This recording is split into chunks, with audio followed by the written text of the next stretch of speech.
Omkareshwar dam అదైతే. So damn అవతల ఏముందో కూడా ఒకసారి అయితే మీకు చూపించడానికి అయితే నేను ట్రై చేస్తాను. చూద్దాం. ఇల్లు చూడండి మస్తు ఉంది కదా కొండల్లో.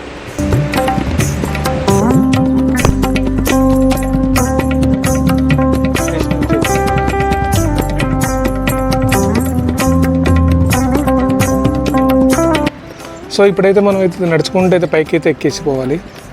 సో మనమైతే ఆలయానికి పోయేటప్పుడు అయితే ఈ స్టెప్స్ అయితే ఉన్నాయి. సో చూస్తేనే కొంచెం అయితే భయం అయితే వేసింది, బట్ తప్పదు, వెళ్ళాల్సిందే. ఫిక్స్ అయిపోయినా కాబట్టి మైండ్లో మనమైతే దాదాపు అంటే కవర్ చేసి అయితే వెళ్ళిపోవాలి, టైం అయితే లేదు. ఇదైతే ప్రాచీన హనుమాన్ మందిర్ అంట, అక్కడైతే ఉంది టెంపుల్. సో మనం అయితే అటు వెళ్ళట్లేదు. ఫైనల్గా అయితే వచ్చేసాము. డ్యామ్ అవతల చూసారా, వాటర్ అయితే ఉన్నాయి ఫుల్.